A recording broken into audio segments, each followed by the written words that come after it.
This is the Square-1. It's the only puzzle in the official WCA that can shapeshift. So today I decided to put myself to the test and see how good I could get at the Square-1 in just 1 week. From no prior experience to doing an average of 5 at the end of the video to see where I would rank in the world after just 7 days of practice time.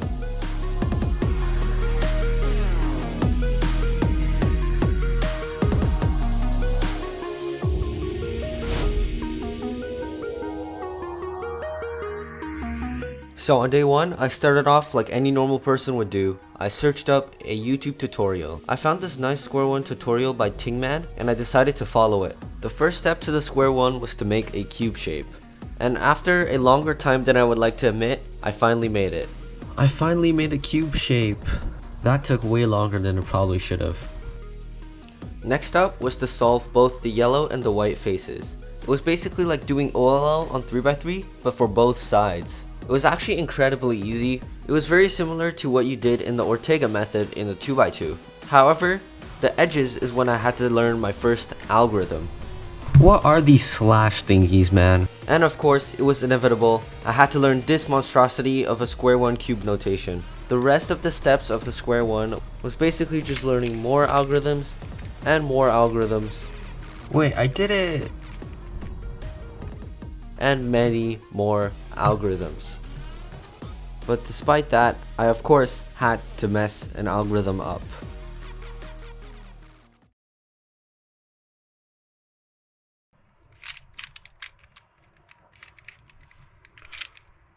I solved it. Let's go. I still have a lot to do though. There are so many algorithms that I have to practice. See you in a bit. Alright guys, this is gonna be my first practice solve without any tutorials. I mean, I have all the algorithms on my table here, but like this is the first time without the video helping me.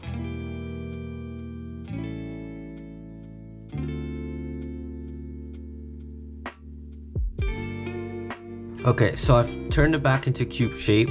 I hate that step so much, man. That step is so annoying. It takes so long. Okay, so the yellow and white face are solved now. I got a pretty lucky case, so let's see if I have parity. So that's a G perm, and that's an R perm. Nice, I don't have parity, so. Okay, so I solved all of the corners, and now it's just the edges, which is also quite an annoying step. Oh, but I got a pretty good case, so.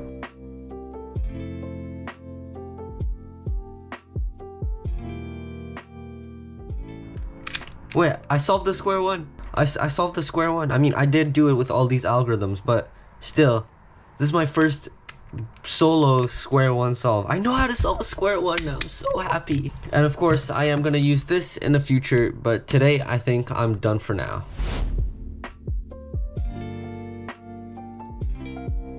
On day 2, I decided I was finally ready to time myself. My first timed Square-1 solve.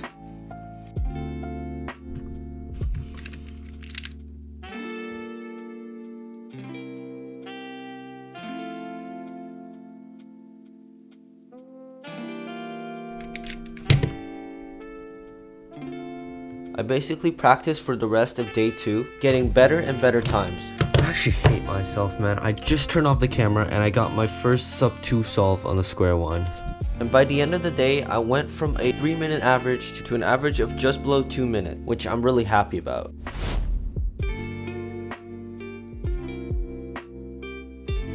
I did a few more solves on day 3 and I noticed significant improvement. I got my averages down to about 1 minute and 20 seconds, but I realized that my solves were very inconsistent. I think the reason I was getting inconsistent solves was, once again, cube shape. Let's say I got a very lucky case, it would probably take me about 10 seconds to solve this, which was really quick. But let's say I got a very strange case that I don't know how to solve. It would probably take me at least 30 seconds to figure this out, and I even remember one solve, it took me over 1 minute.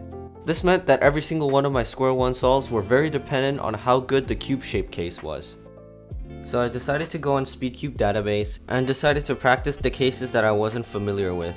I practiced a little bit more, but I was getting a little bit tired of the Square-1, so I decided to call it a day for day 3.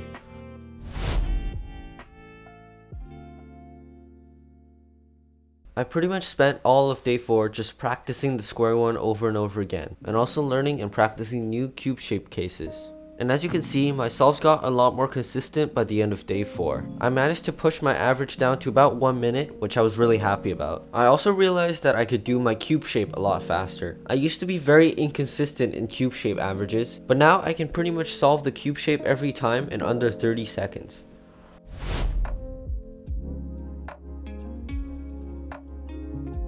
So it's day 5, and I've started to realize that I haven't improved as much in recent days, and I think it's just the normal learning curve, but I think that there's one step on the square one that I could really improve on, and that is the last step, or the edge permutation, which is basically like the last step. And the thing about this is you kind of have to like repeat an algorithm over and over again. That's what the beginner tutorial taught me. So if you get like an H-perm on one side, you have to do 4 of these algorithms, which takes a long time. So I kind of want to learn more algorithms to like solve these special cases. Like if I learned the H-perm and also the U-perm, I could solve this in 2 algorithms. So like it would be a lot quicker, and it would like make my solves even more consistent, which is what I want. So yeah, let's hop right into it.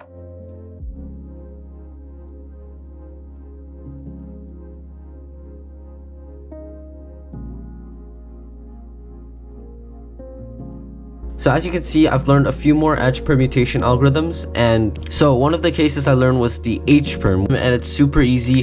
It just goes like this, and then you go back, and then yeah, that's really easy. I don't have to write it down. These 2 are the U-perms, the 2 U-perms. These 2 are from the bottom, but I figured out something cool that I'll show you right now. So as you can see, these are pretty long algorithms, but if you actually just flip them, it'll actually result into the ones that are on the top. Obviously, it's not that simple. You kind of have to like tweak it a little bit. Anyways, I'm gonna start practicing now. I think that's all I'm gonna do for the rest of day 5 because I didn't have a lot of time today. So I'm actually gonna practice on the cube tomorrow on day 6. So we'll see how that goes.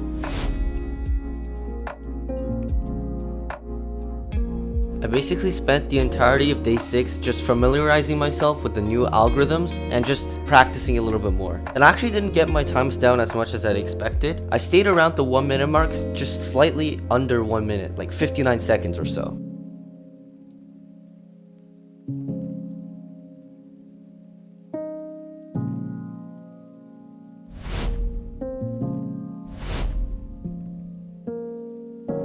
Alright guys, it's day 7 right now. I'm gonna use the whole of day 7 just to practice. I'm not gonna learn any new algorithms, no new tricks, and I'm just gonna keep practicing the square one with the time that I have left today, which is unfortunately not a lot. And tomorrow I'll do the average of 5, which will ultimately determine my outcome of this challenge. So practice I did. I spent the entirety of day 7 just familiarizing myself with the square one and the algorithms, preparing myself for the final average of 5. I actually got a lot of good times on that day, leaving with a final average of 100 of 57.75 and an average of 5 of 47.26. But now it was time for the final average of 5. Guys, this is it, the final average of 5 after the 7 days that have been practicing the square one.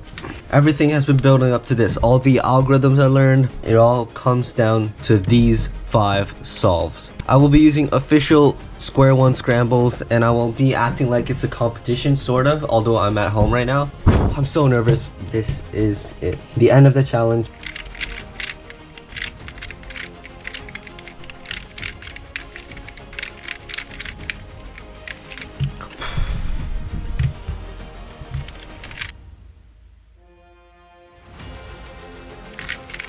Alright, we start off.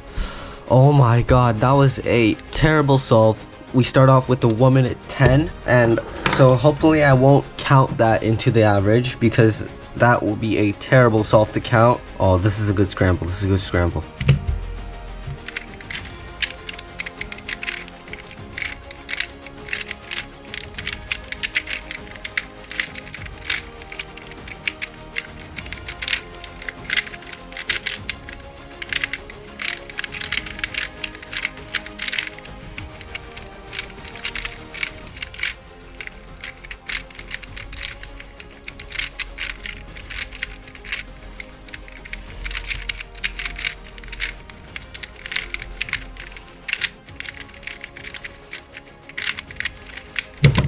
45 seconds. Let's go, let's go, let's go. That's a good solve, that's a good solve. That is such a relief because I just got a really bad solve, so this is really gonna boost my confidence.